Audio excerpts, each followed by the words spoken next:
दोस्तों, जब बात रामायण की आती है तब हमारे मन में कुछ पात्रों के चित्र आते हैं। सबसे पहले प्रभु श्री राम और माता सीता, और जब बात आती है अहंकार की तो रावण और मेघनाथ का नाम आता है। और जब बात आती है समर्पण और भाव की तब लक्ष्मण और हनुमान जी का नाम याद आता है।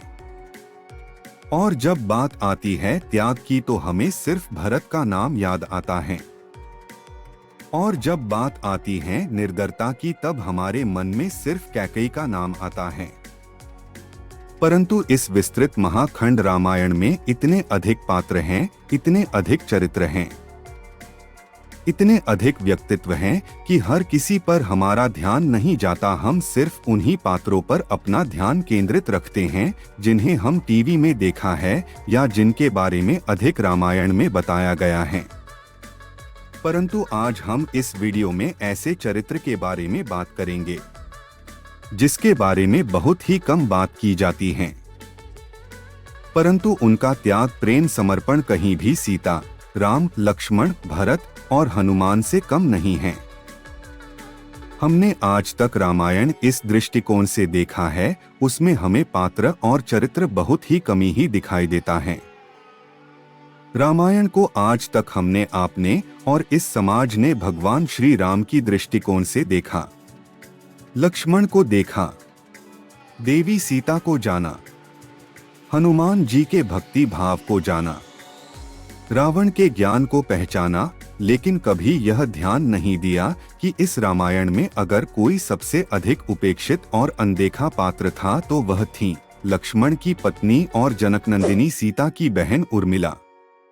जब प्रभु श्री राम देवी सीता को वनवास ले जाने लगे और बड़े आग्रह पर लक्ष्मण को भी साथ जाने की आज्ञा हुई तो पत्नी उर्मिला ने भी उनके साथ जाने का प्रस्ताव रखा, परंतु लक्ष्मण ने उन्हें यह कहकर मना कर दिया कि अयोध्या के राज्य को और माताओं को उनकी आवश्यकता है। असीम पतिव्रता देवी उर्मिला के उस नवयौवन कंधों पर इतना बड़ा दायित्व डालकर लक्ष्मण चले गए। वह पल, वह जीवन सरिता जो कोई भी नववधु अपने पति के साथ गुजारती हैं, वह देवी उर्मिला के नसीब में नहीं लिखी गई थी। पतिव्रता स्त्री ने जीवन के चंचल पड़ाव पर भी, अपने पति से दूर रहने पर भी लेशमात्र भी किसी और का ध्यान नहीं किया। यह देवी उर्मिला का अखंड पतिव्रत धर्म था। यह उर्मिला की अवर्णित, अचर्चित, अघोषित महानता थी। उर्मिला के महान चरित्र, अखंड पतिव्रत, स्नेह और त्याग की चर्चा रामायण में अपेक्षित थी, पर वह हो न सका। सबसे विकट क्षणों में भी देवी उर्मिला आंसू न बहा सकी, क्योंकि उनके पति लक्ष्मण ने उनसे एक और वचन लिया था कि वह कभी आंसू न बहाएंगी, क्योंकि अगर वह अपने दुख में डूबी रहेंगी तो परिजनों का ख्याल नहीं रख पाएंगी।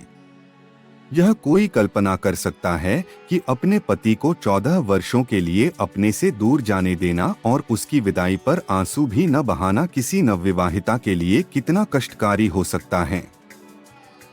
कितना हृदय विदारक पल था वह जब परम पूजनीय महाराज दशरथ स्वर्ग सिधार गए, पर वचन के सम्मान रखने के लिए उर्मिला तब भी न रोई। दोस्तों, यहाँ आपको जानकर हैरानी होगी कि देवी उर्मिला ने पति के लिए पिता को भी इनकार कर दिया।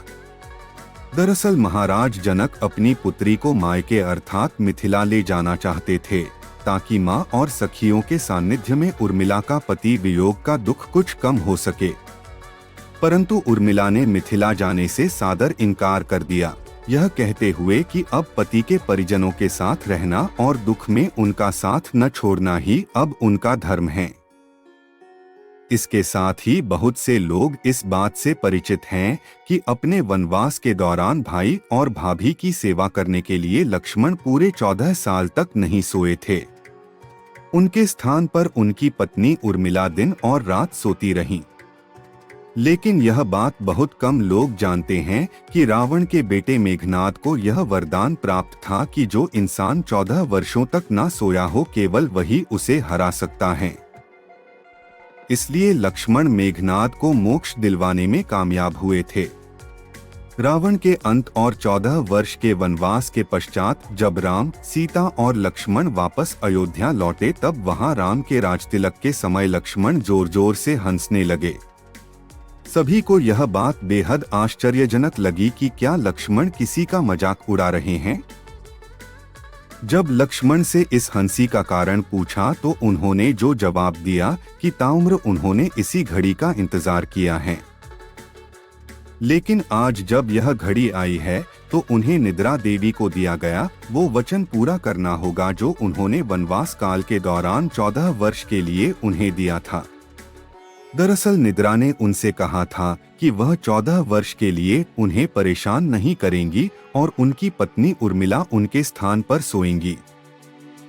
निद्रा देवी ने उनकी यह बात एक शर्त पर मानी थी कि जैसे ही वह अयोध्या लौटेंगे उर्मिला की नींद टूट जाएगी और उन्हें सोना होगा। लक्ष्मण इस बात पर हंस रहे थे कि अब उन्हें सोना होगा और वह भैया राम का राजतिलक नहीं देख पाएंगे। उनके स्थान पर उर्मिला ने यह रस्म देखी थी।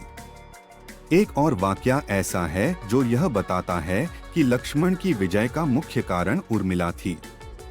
मेघनाद के वध के बाद उनका शव राम जी के खेमे में था।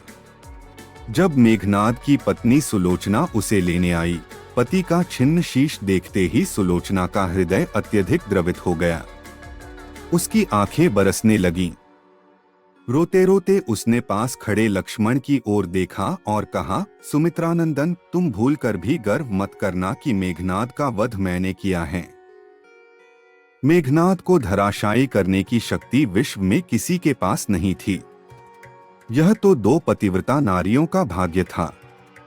दोस्तों, अब आप सोच में पड़ गए होंगे कि निद्रा देवी के प्रभाव में आकर अगर उर्मिला 14 साल तक सोती रहीं, तो सास और अन्य परिजनों की सेवा करने का लक्ष्मण को किया वादा उन्होंने कैसे पूरा किया। तो उत्तर यह है कि सीता माता ने अपना एक वरदान उर्मिला को दे दिया था। उस वरदान के अनुसार उर्मिला एक साथ 3 कार्य कर सकती थीं। इसके साथ ही 14 वर्ष तक कोई लगातार कैसे सो सकता है, यह सोचने वाली बात है। परंतु एक औसत आदमी, एक औसत मनुष्य के लिए एक दिन में 6 से 8 घंटे सोना अत्यधिक होता है। अगर उस पहलू से भी देखा जाए तो हो सकता है कि उर्मिला दोनों ही भाग्य का सोना 12 घंटे या 16 घंटे ही सोती हो, बाकी समय में वह अपने गृह कार्य और अपनी माताओं की सेवा करती रही। दोस्तों, वीडियो अगर पसंद आई हो तो लाइक्स, सब्सक्राइब और शेयर करना ना भूले। पूरा वीडियो देखने के लिए आप लोगों का बहुत बहुत धन्यवाद।